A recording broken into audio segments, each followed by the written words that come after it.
De volta com o nosso programa, agora vamos falar do Guarani, também se preparando para a próxima partida desta Série B. A equipe que jogou apenas no dia 24 de agosto, há uns dias atrás, venceu o Operário por 3-0 e agora aproveita esse longo período para treinamentos e ajustes. Inclusive ontem a equipe treinou em 2 períodos, de manhã no estádio Brinco de Ouro, fazendo fortalecimento, e à tarde no CT, foco na parte tática do futebol da equipe do Guarani. E o Regis, que está recuperado de uma lesão na panturrilha, está treinando e pode voltar a jogar nesse final de semana, ou pelo menos viajar como a equipe está relacionado para esse jogo. O Regis, que é o artilheiro do time com 7 gols e 5 assistências. E na vaga do Regis, quem tem jogado é o Andrigo, também se destacou bastante no Campeonato Paulista pelo Guarani, e ontem, em entrevista coletiva, ele foi questionado sobre essa disputa por posição. Vamos acompanhar. São fases, né? E no Paulistão também era um outro time, era outra fase que cada um vivia, né? Outro treinador até mesmo. Então as coisas vão mudando, a gente tem que estar sempre se adaptando. A gente nunca sabe quando vai se machucar ou não, que nem veio uma lesão. E o importante é a gente estar disposto a trabalhar. Jogar, quem vai escolher vai ser o treinador, então, né, não cabe a mim falar. E o que está ao meu alcance é dar o máximo, como eu venho fazendo, me dedicando ao máximo, contribuindo, seja com gol, seja com assistência, e o resto eu creio que, né, naturalmente vai vir. Este então o Andrigo. Agora, João, eu passo esse questionamento para você. Quem deve jogar no final de semana? O Guarani, que enfrenta o Náutico no sábado às 5h15 da tarde lá no Recife. Quem deve atuar na equipe, Regis ou Andrigo? O titular era o Regis, mas também o titular era o Andrigo. Vamos refrescar a memória aí. O Andrigo, no início do Paulista, foi titular, o Regis era banco, né? E depois o Regis foi entrando aos poucos. Me lembro até que no derby do Campeonato Paulista, o Regis entra no decorrer da partida e faz a jogada até do gol do Guarani, né? O gol do Davó, a jogada foi do Regis.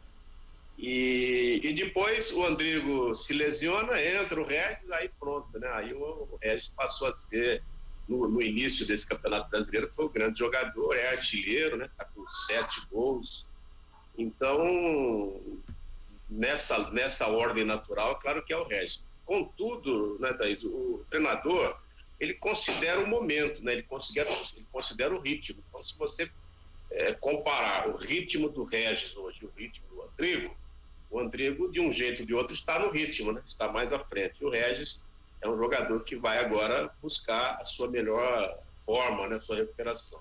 Eu vou dizer a você, sinceramente, eu daria um jeito e colocaria os dois para jogar, né? Porque quando tinha o Davó, tudo bem, né? Com o Davó eu acho até que era desnecessário fazer isso do Andrigo, em função do grande entendimento que o Davó tinha com o Regis e o próprio Bruno Sávio, né? Que era um jogador também que contracenava e muito bem com o Regis. São jogadores de muita leveza, de muita inteligência. Mas agora o Guarani não tem mais o Davó. O Guarani tem um centroavante, um atacante que é fixo, né? Que ele tem presença diária, mas tem uma característica completamente diversa daquela do Davó. O Davó é móvel, né? É um jogador de movimentação. O Lucão, ele é posicional, né? Como a gente diz nessa nova linguagem do futebol, ele é posicional, um jogador que precisa estar ali dentro da área, a bola passando para ele colocar para dentro. Então, o que é que se pode fazer? Estabelece-se o famoso 4-1-4-1. Se o Guarani optar pelo 4-1-4-1, coloca o Bruno Silva como zagueiro protetor, que já, né, à frente da zaga. Aí você faz mais uma linha de 4. Nessa linha de 4 você pode colocar o Bruno Sávio, o Andrigo, o Regis e um lado esquerdo, né? Um lado esquerdo que geralmente é o Júlio César. Então aí nós já temos 4. E você coloca o Lucão à frente. Notadamente na fase defensiva, dá para você aplicar esse esquema com a presença tanto do Andrigo quanto do Regis. E na fase ofensiva, também, né? Por quê? Porque o Andrigo é um jogador ofensivo, né? É um meia de chegada, é um meia que pisa na área também. Então, é evidente que tanto o Andrigo quanto o Regis nesse esquema que eu estou propondo aqui, eles teriam que ser um pouquinho mais participativos na fase de marcação, na fase de retomada da bola, né, o que nós chamamos de recomposição. Em contrapartida, o Guarani ganharia muito, né, na sua parte ofensiva. Mas eu não sou treinador, sabe, Thaís? Eu não sou treinador, não ganho para isso. E o Daniel Paulista ganha para isso e ganha muito bem. Então, se ele quiser aceitar a sugestão, se ele quiser pelo menos falar, poxa, o João falou lá, deixa eu treinar assim para ver. É uma alternativa. E eu vou dizer para você, por aquilo que eu vejo de futebol, né, por aquilo que eu observo de futebol, se bem treinado, é um esquema espetacular. Seria talvez a melhor formação do Guarani. Agora, volto a dizer, não estou querendo influir em nada, hein? Quem é o treinador é o Daniel Paulista. Aqui é uma opinião de um modesto crítico, um modesto jornalista esportivo, nada mais que isso. Fica a dica apenas, né, João, para o técnico do Guarani.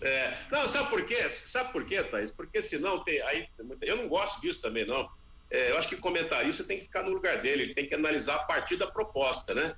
Eu não gosto de ficar, tira esse, põe aquele, dando ordem para treinador. Não é essa a ordem, né? Agora, a gente tem o direito de expressar opinião, né?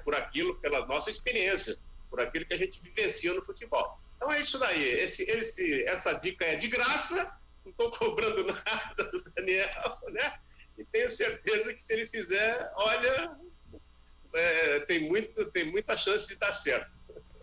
E para a gente fechar aqui o noticiário do Guarani, com relação à equipe do Campeonato Paulista Sub-20, uma notícia muito bacana, o Felipe Crisman, de 19 anos, ele chegou ao Bugre por empréstimo, está disputando o Campeonato Paulista, e o Felipe foi um dos sobreviventes do incêndio lá no Ninho do Urubu do Flamengo, em 8 de fevereiro de 2019, e agora está atuando no Paulista Sub-20 do Guarani. Muito bacana, desejamos sorte e sucesso ao Felipe também, a equipe Sub-20. Intervalo e já voltamos.